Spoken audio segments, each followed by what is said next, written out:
Colosenses capítulo 1, versículos 12 en adelante, continuamos con nuestra serie expositiva sobre la persona de nuestro Señor Jesucristo y en esta ocasión iremos a la carta de Pablo a los Colosenses.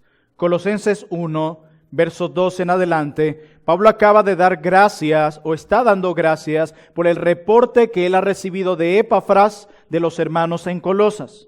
Y leemos las siguientes palabras, Colosenses 1, 12.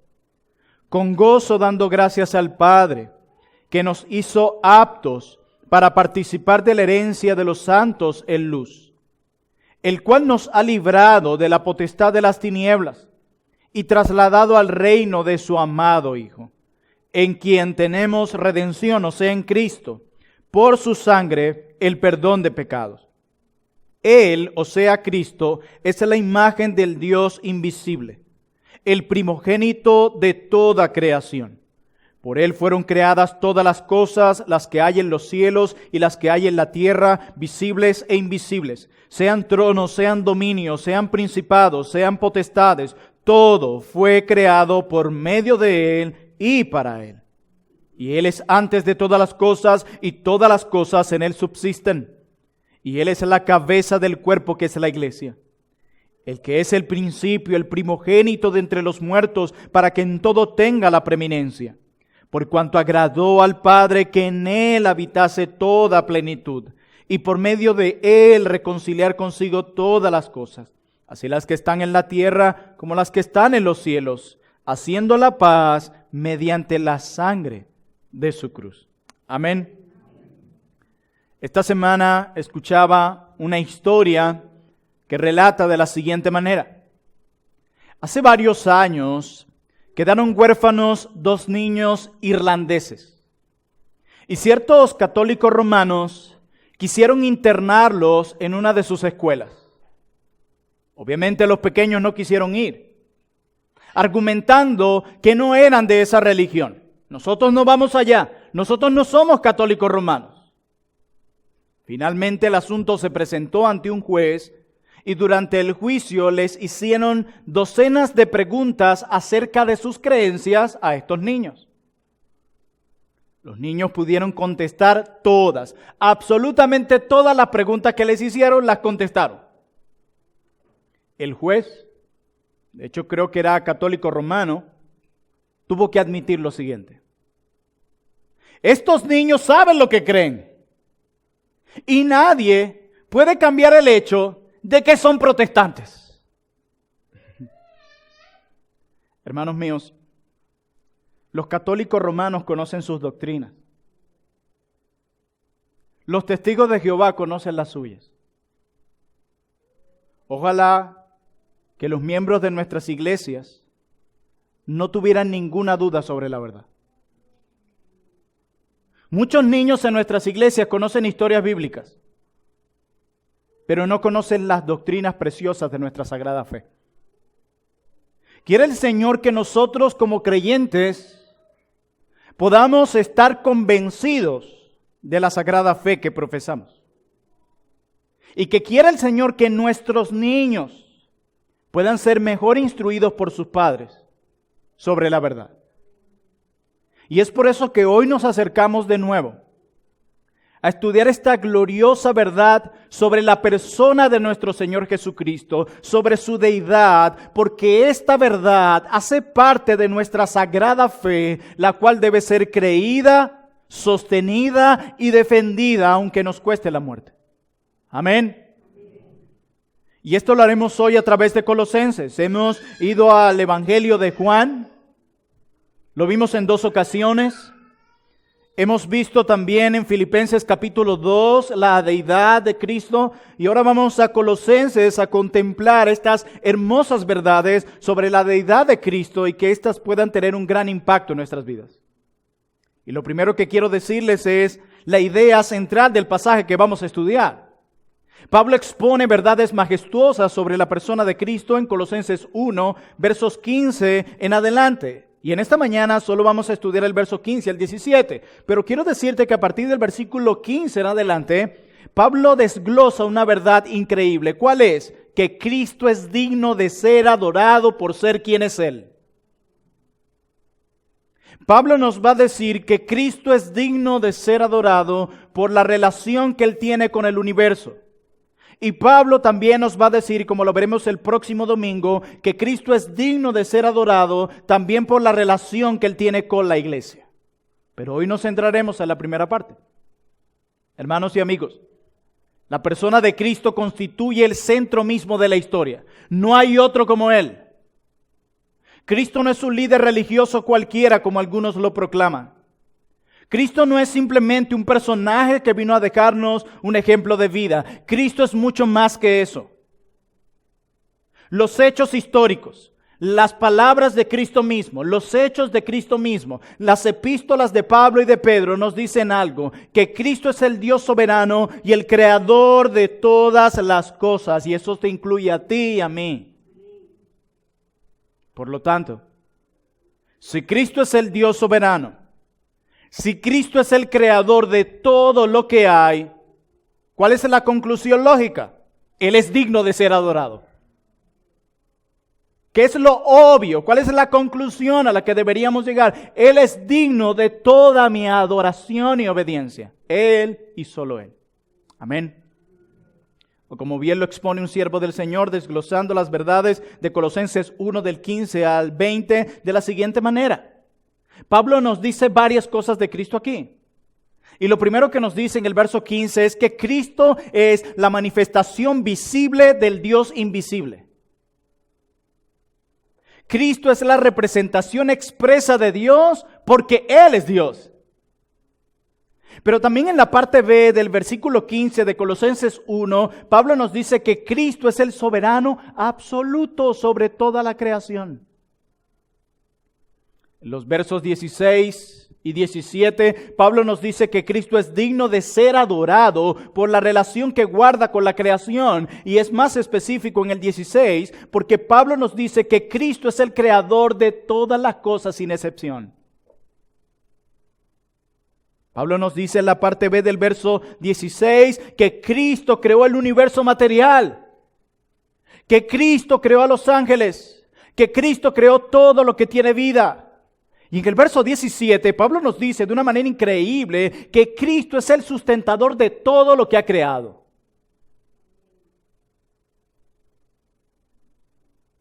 Pablo nos dice que Cristo antecede a la creación, Él no fue creado.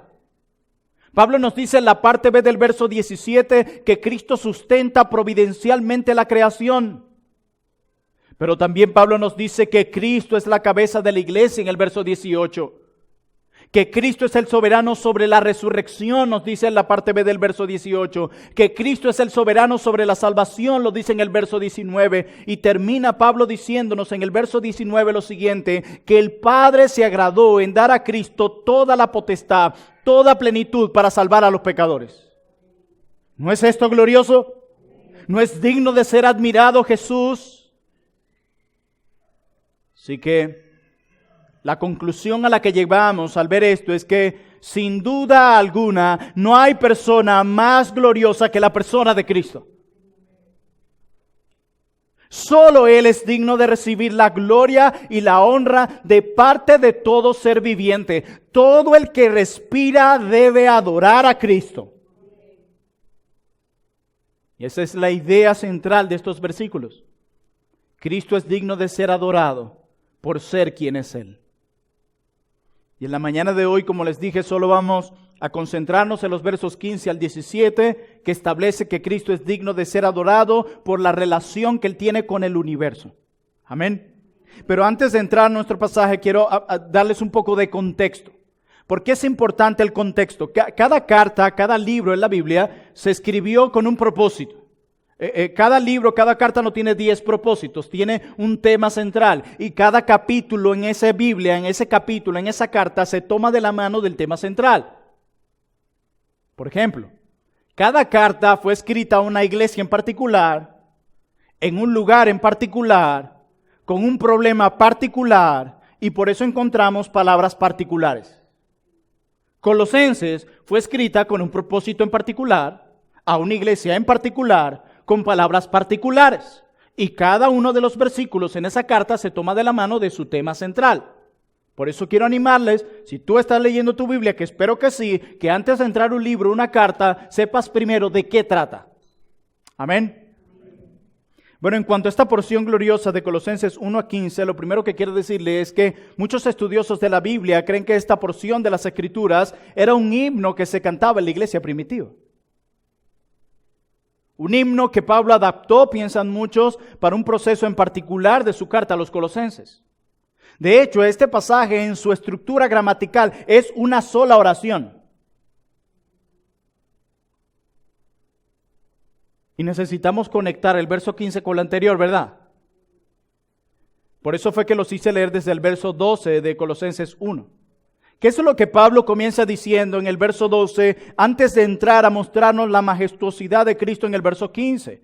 Bueno, Pablo acaba de mencionar que nosotros fuimos redimidos por la sangre de Cristo. Redención significa liberación, pagar un rescate por alguien para que éste pueda salir libre. Él nos libertó, Él pagó la fianza por medio de su muerte y resurrección. Y Pablo también nos acaba de decir que por medio de Cristo fuimos trasladados del reino de las tinieblas a la luz admirable. Y esto para gloria del Padre.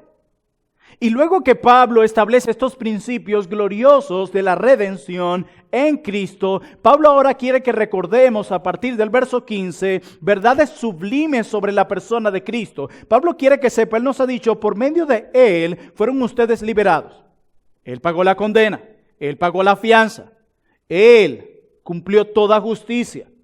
Él te perdonó, por medio de Él tienes libertad, por medio de Él tienes salvación, por medio de Cristo has sido acercado a Dios. Ahora bien, yo quiero darles detalles más específicos de quién es esa persona que murió por ustedes. Yo quiero decirles verdades sublimes sobre esa persona que pagó el precio que ustedes no podían pagar por su salvación. Yo quiero decirles verdades gloriosas de aquella persona que por medio de Él fueron trasladados de las tinieblas a la luz. Pero es importante destacar otro detalle en contexto, que esta carta fue escrita a una iglesia que estaba siendo amenazada por falsos maestros. Falsos maestros que trataban de persuadir a los hermanos de que la salvación en Cristo era una salvación incompleta. Por eso es que tenemos en los versículos 4 de Colosenses 2 las siguientes palabras. Y esto lo digo para que nadie os engañe con palabras persuasivas. Y luego en el versículo 8 de Colosenses 2 dice, mire que nadie os engañe por medio de filosofías y huecas sutilezas según las tradiciones de los hombres, conforme a los rudimentos de Cristo, del mundo, y no según Cristo. Algo está pasando aquí, hay un problema. Tenemos falsos maestros diciendo que la salvación es incompleta y Pablo trata eso de una manera magistral. Con esta falsa doctrina, estos falsos maestros pretendían minimizar la salvación. Pero el propósito era minimizar al Salvador. ¿Escucharon eso? Al tú decir que la salvación es incompleta o insuficiente, ¿qué estás diciendo tú? Que el Salvador es insuficiente. Ese es el problema con el catolicismo romano y con todas las religiones. Cuando dicen que hay que agregarle algo más a la fe para ser salvo. Fe más obras. ¿Eso qué está diciendo? Esta es una salvación insuficiente, la que Cristo compró en la cruz, por lo tanto hay que añadirle algo más, y si hay que añadirle algo más es porque es insuficiente, y si es insuficiente es porque el Salvador es insuficiente. Y no hay herejía más grave que esa. ¿Quién puede atreverse a quien que el colgado en la cruz dijo completo está, decir que esa salvación no es suficiente? ¿Quién puede atreverse a decir eso? Eso es lo que hace tan delicado el resto de las religiones que profesan una salvación por obras. Estos decían, sí, Cristo es grandioso. Sí lo es. Es más, es la creación más hermosa de Dios. Hay problema. Por supuesto, esta herejía tenía mucha influencia griega y una de las características de la filosofía griega era un marcado antagonismo sobre el mundo físico y el mundo espiritual. Ellos solían pensar que el mundo físico era malo y bajo, y eso incluye nuestros cuerpos, mientras que el espiritual era bueno y glorioso. Por lo tanto, en la filosofía griega no se podía concebir la idea de un Dios, quien es espíritu, se hace hombre a morar en un cuerpo tan malo. No podemos concebir eso. ¿Cómo puede ser que un ser como Dios asumiera algo tan bajo, pero tan bajo como un cuerpo humano? De hecho, en la filosofía griega ellos veían al cuerpo como una prisión. Le llamaban la prisión del alma. Y ellos decían que el día de la muerte, ¡wow!, era un día glorioso porque en nuestra alma se iba a liberar de esa prisión. Por eso es que ellos también se resistían a la doctrina y la resurrección. ¿Cómo puede ser que ustedes crean que en un día el alma va a volver a esa prisión? Y fue esta la razón por la que Pablo escribió este maravilloso poema, en el que Cristo es presentado con toda su gloria, pero al mismo tiempo mostrando esa hermosa obra de redención que ese Cristo llevó a cabo a través de su encarnación y su muerte en la cruz. Este Cristo glorioso, dice Pablo, se hizo hombre. Por eso Pablo comienza respondiendo a la pregunta: ¿quién es Cristo? ¿Quién es Cristo? Todos los que estamos aquí deberíamos responder a esa pregunta con veracidad. ¿Quién es Cristo? Y comienza respondiendo a esa gloriosa pregunta. Y ahora sí vamos al texto de la siguiente manera. Verso 15 de Colosenses 1. Él es la imagen del Dios invisible. Lo primero que Pablo nos dice aquí es que Cristo es la manifestación visible del Dios invisible. Y el vocablo en griego imagen comporta la idea de manifestación y representación. Lo que Pablo está diciendo aquí es que Cristo es la perfecta representación del Dios invisible. A Dios han tratado de representarlos de muchas maneras, cuadros, pinturas, etc. Pero nadie la ha atinado. ¿Saben por qué? Porque Jesucristo es la representación exacta, perfecta de todo lo que Dios es. Por la sencilla razón que Él es Dios encarnado. Felipe le dice: Señor, muéstranos al Padre. Hey Felipe, tanto tiempo que he estado contigo y me haces esa pregunta.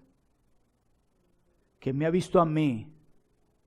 Ha visto al Padre, porque yo soy una representación exacta de Dios el Padre. ¿Por qué? Porque yo soy Dios hecho hombre, Felipe.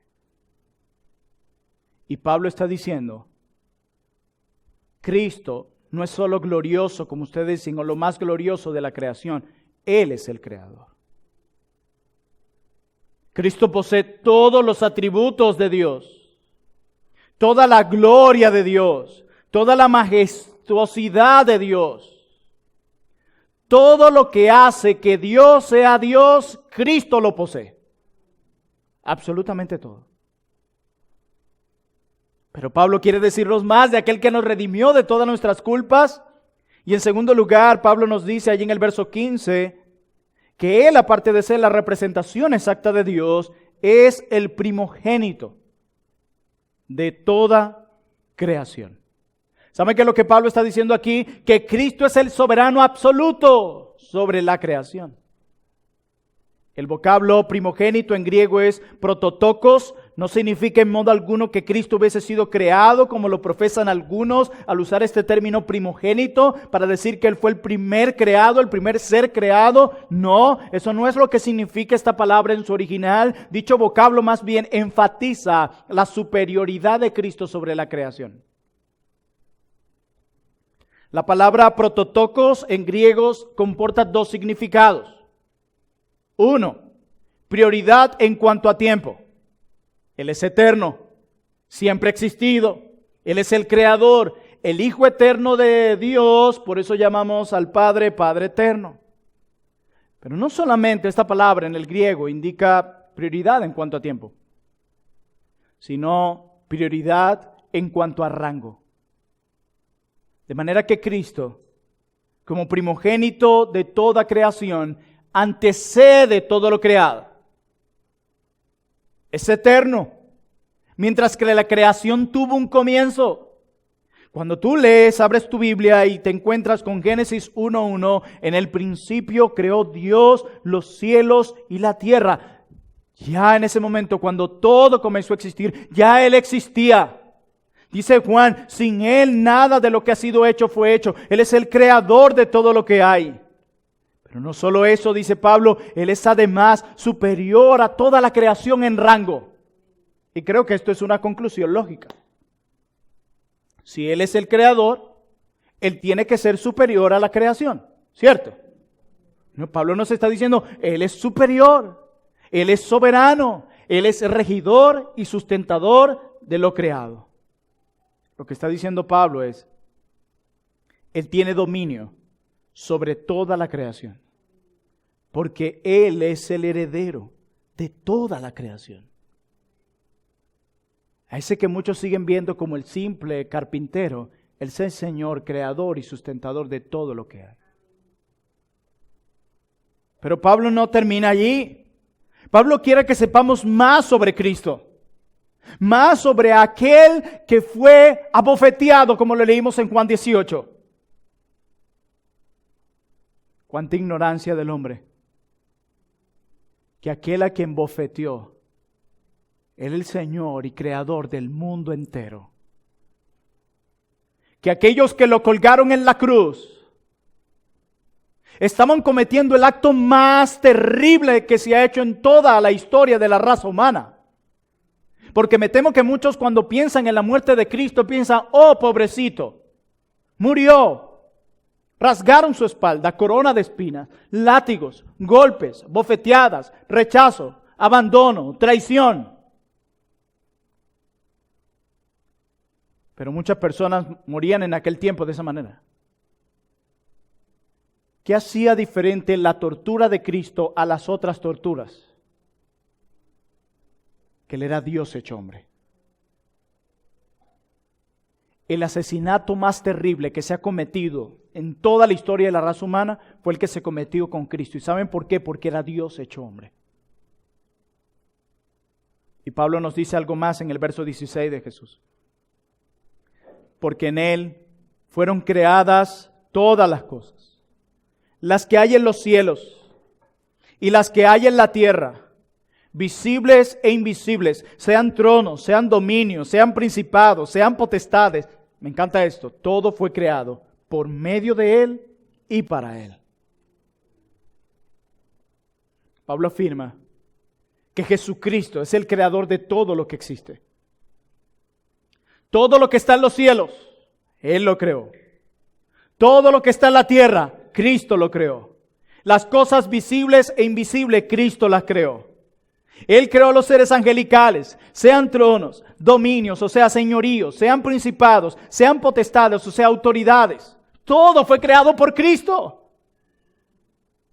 Y la conclusión a la que llega Pablo es que Cristo es el creador absoluto de todo lo que ha sido creado, incluyendo los ángeles. Dice, porque en Él fueron creadas todas las cosas.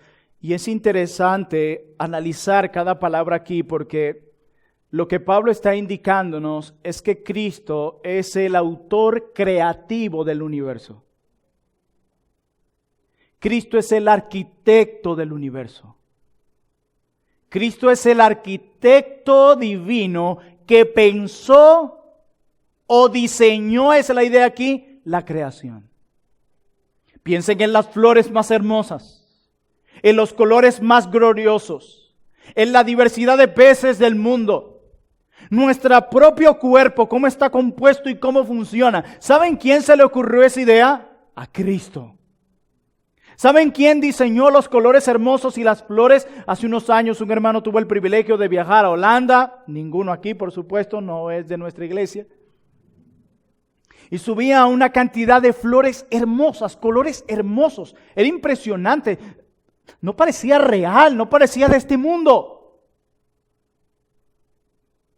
Y solo miras eso y di,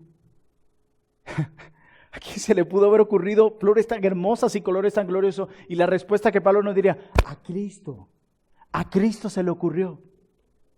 Él es el arquitecto de la creación, Él es el diseñador de todo lo que hay. Todo fue diseñado por el glorioso Cristo, todo por Él.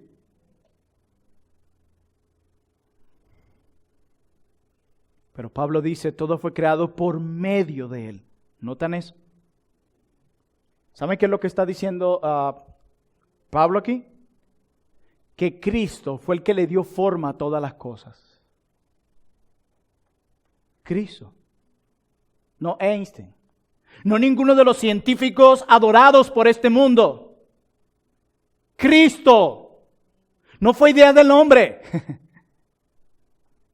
Mira, cualquier cosa que venga a tu mente ahora, Cristo la formó. Cualquiera. Cristo la formó.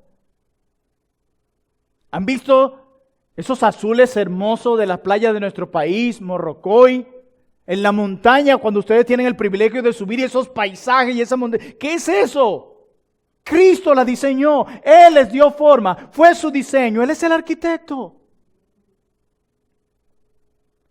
Y me encanta cuando Pablo añade algo más y dice, y no solo fue creado por medio de Él, sino y para Él. ¿Qué es esto? Cuando Dios creó todas las cosas, lo estaba haciendo para su gloria, para mostrar su gloria. Todo fue hecho para cumplir sus propósitos santos. Nuestro Dios no es un Dios arbitrario que hace las cosas simplemente porque se les da la gana. No.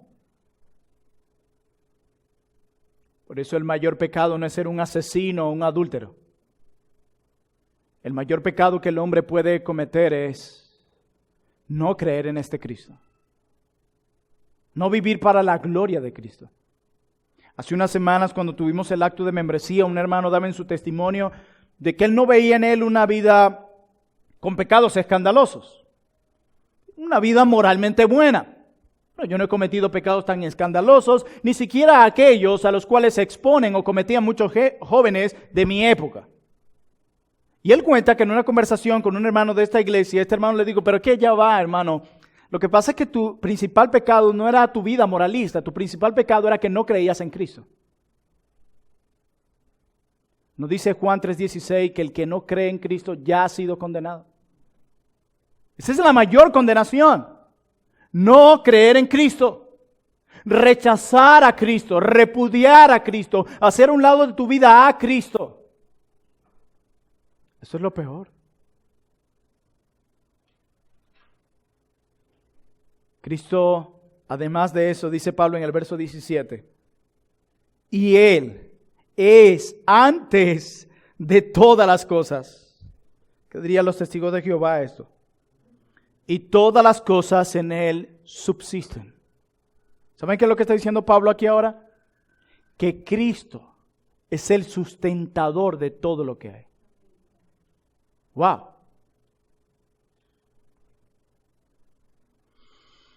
Preservar el universo solo puede ser hecho por una sabiduría inmensa y perfecta. Y eso es lo que Pablo le dice a los colosenses en el capítulo 2, versículo 3, y le dice, hablando de Cristo, en quien están escondidos todos los tesoros de la sabiduría y del conocimiento. Es interesante porque la palabra que usa Pablo aquí, él nos está afirmando primeramente en nuestro texto lo que ya hemos dicho, cuando dice, y Él es antes de todas las cosas. Y el pronombre personal aquí, Él, es enfático. Es como si Pablo dijese algo así como que Él y ningún otro es antes de todas las cosas. Él y ningún otro. No hay nadie. Solo Dios es eterno, ¿cierto? Amén. Entonces, si Él es antes de todas las cosas, la conclusión lógica es, Cristo es Dios. Por eso Pablo aquí con este pronombre nos está diciendo, Él, o sea, de Cristo, y ningún otro es antes de todas las cosas, porque solo Él es eterno. Pablo nos está diciendo que Cristo antecede todo lo que ha creado en cuanto a tiempo y en cuanto a rango. Él es superior en todo. Como decía alguien, el universo no es un sistema autónomo que funciona solo. Sin la acción preservadora y organizadora de Cristo en la creación, el mundo dejaría de ser un cosmos para convertirse en un caos.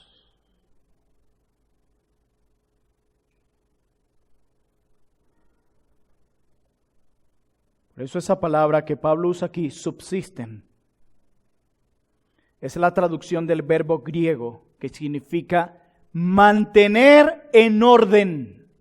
Cristo creó todo lo que hay y mantiene en orden todo lo que ha creado. Esto sin duda alguna lo hace superior a nosotros. Nosotros no podemos ni siquiera mantener en orden en nuestros pequeños cuartos. No podemos mantener en orden nuestros pequeños closets.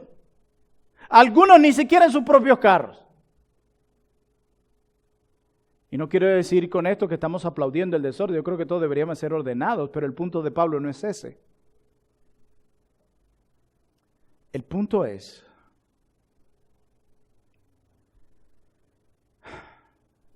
que Cristo es quien mantiene en orden todo lo que hay. El movimiento, la rotación de cada planeta, la salida y puesta del sol, el movimiento de las estrellas, cometas, todo lo que hay. Cristo mantiene el orden en todo.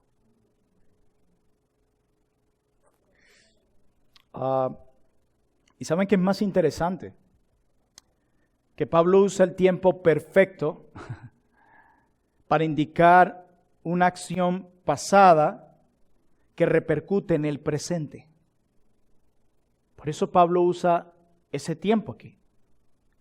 Por lo tanto, si él está usando el tiempo perfecto, que indica que una acción pasada aún repercute en el presente, ¿qué es lo que Pablo está queriendo decir?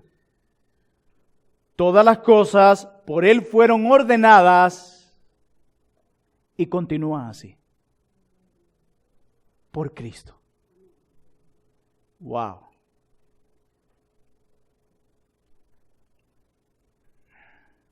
Esto es increíble. Cristo de manera providencial sostiene la creación. La idea es que en Él subsisten todas las cosas y siguen subsistiendo por Él. Hermanos, escuchen esto.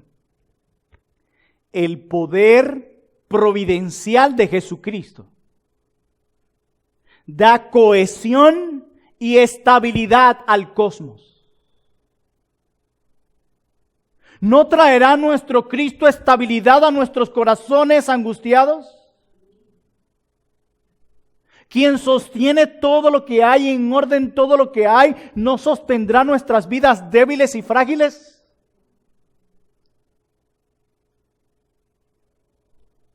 Oh, hermanos, el Señor me guarde de estar animándoles a ustedes a hacer cosas que yo mismo no hago.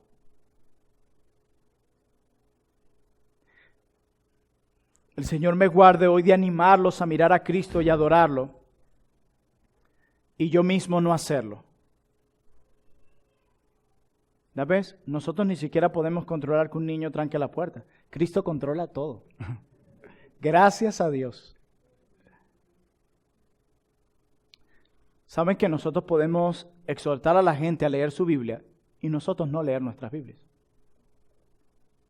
Podemos estar exhortando a la gente a confiar en Dios y nosotros no confiar. Podamos estar exhortando a la gente a gozarse y a tener contentamiento en la prueba y nosotros en privado no tener contentamiento en nuestras vidas. Podemos postear imágenes, busca a Cristo, encuentra satisfacción en Él, pero del otro lado del celular no hay ningún tipo de satisfacción en nosotros. Dios nos guarde de esa hipocresía. Y le pedí al Señor, guárdame de eso, que esta misma pasión que yo estoy incentivando a mis ovejas a tener por Cristo, yo mismo la pueda tener por ti. Qué glorioso es Cristo. Este es el Dios que adoramos.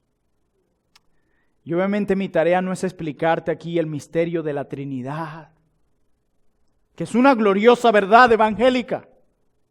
Ajá, pastor, y si esto es así, ¿cómo que Él es Dios? Pero Él viene siendo Dios el Padre, no, Él es Dios el Hijo.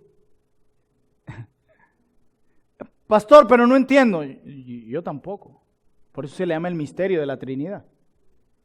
De hecho, hay un relato acerca de un ministro que hace muchos años le dijo a su congregación en el culto de la mañana: hoy en la noche les prometo que voy a aclarar el misterio de la Trinidad.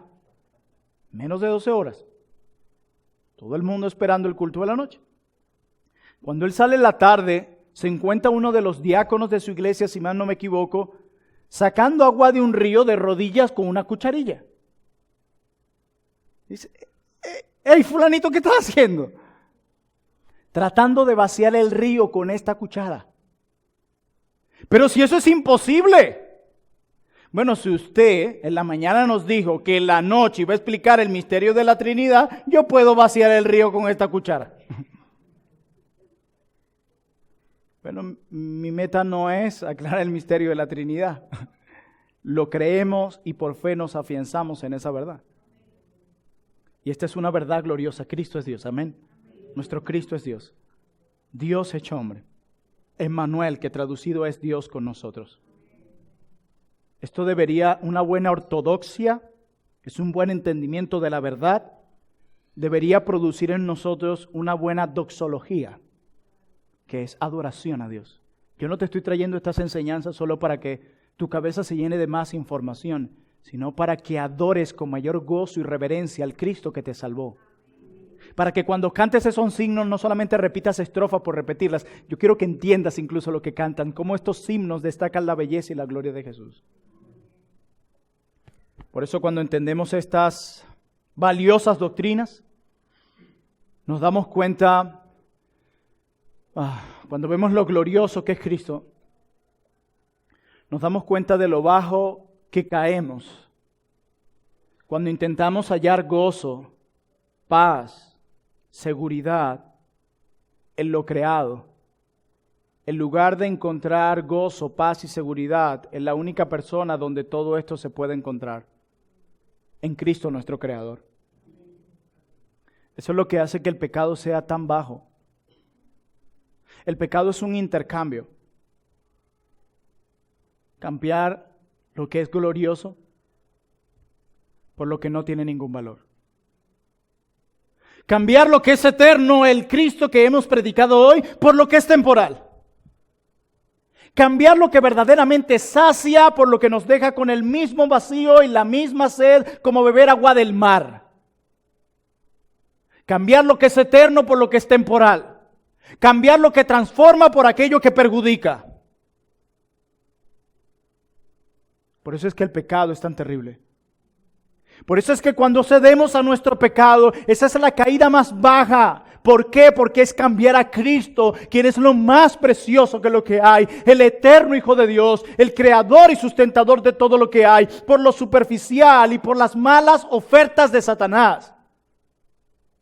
Por eso es que cuando pecas debe dolerte hasta lo profundo del alma, porque has cambiado la belleza de Cristo por lo horrendo del pecado.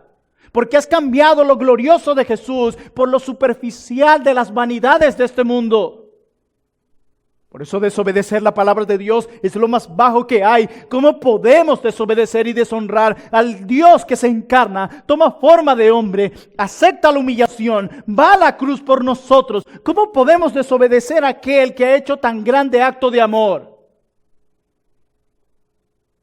¿Cómo podemos desconfiar? Si el Cristo que nos salva es el que ha creado todo y sustenta lo que hay.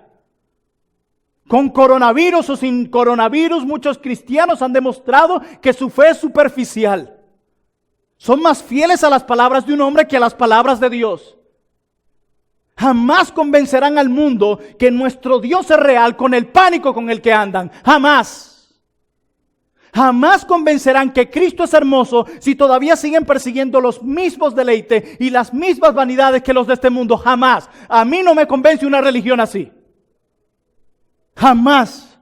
Porque les estamos diciendo que lo que ellos siguen es más glorioso que Jesús. Y no hay nadie más glorioso que Jesús. No hay nadie más hermoso que Jesús. No hay nadie más poderoso que Jesús. Pero eso no lo digas con tu boca, es tu vida. Terminará el coronavirus y vendrán más cosas. ¿O es que acaso ha dicho la Biblia que este mundo es el paraíso o que las cosas mejorarán? ¿Cuánta ignorancia hay en los que piensan así? Este mundo va de mal en peor. Los gobernantes se enseñorearán de su gente. El pecado abundará. ¿Y tú todavía sigues creyendo en esas cosas? Eso sucede cuando la fe de alguien es superficial. Cuando la fe de alguien es real, está anclada en Cristo, sostenida en Cristo y encuentra su vida y su vigor en Cristo. Aunque el mundo se desplome, yo tengo a Cristo. Aunque este mundo y este virus me robe mi buena salud, no me va a robar a Cristo. Aunque este mundo lleno de ladrones, quienes minan y hurtan, me quitarán mis propiedades, nunca me quitarán a Cristo.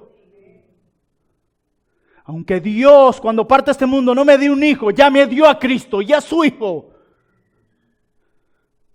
Aunque no tenga todo lo que quiero, tengo lo que necesito, tengo a Cristo. ¿Cuánto necesitan los creyentes de hoy valorar más a Cristo? Lamentablemente muchos en aquel día no serán de los que estarán a la derecha, de los que escucharán de Jesús, vengan ustedes benditos de mi Padre. Lamentablemente muchas mujeres y hombres, y quizás muchos están aquí, estarán a la izquierda de Cristo, los cuales les dirá, apartaos de mí. Porque su fe era superficial, porque Cristo no era más que un accesorio en sus vidas, y porque con la manera en la que viven y responden a las pruebas y a la tentación, presentan a un Dios que no es digno de imitar ni de seguir. Porque por muchos hoy, la palabra de Dios es blasfemada.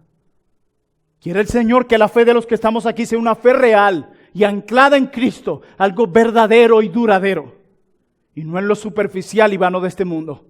A Dios daremos cuentas, a Dios daremos cuentas. ¿Cómo podemos dejarnos engañar por las ofertas temporales de este mundo? Cristo nos dice hoy, yo te redimí para que seas mío, yo te salvé para que seas mío. Tu tiempo, tus energías, tu dinero, tu familia, todo tiene que ser mío. La Biblia dice que nuestro Dios es un Dios celoso y no va a compartir su gloria con nadie. Con nadie. Decía Agustín, oh Dios, nos has hecho para ti y nuestro corazón está inquieto hasta que descanse en ti. El corazón del hombre sin Cristo estará inquieto siempre hasta que no venga verdaderamente a Jesús. Una vida desperdiciada es una vida no vivida para la gloria de Dios. Dios nos dio todas las cosas para que las disfrutemos, eso es verdad, pero no para que lo sustituyamos por ellas. Cuán glorioso es Cristo. Cuán majestuoso es Cristo. Cambiar a Cristo por los placeres de este mundo del pecado, cualquiera, ponle el nombre que sea, lícitos y no lícitos. Es como cambiar monedas de oro por espejitos. ¿Cómo podremos cambiar la gloria de Dios por lo superficial de este mundo? Solo en Cristo hay deleite y plenitud. Solo en Cristo hay deleite y plenitud.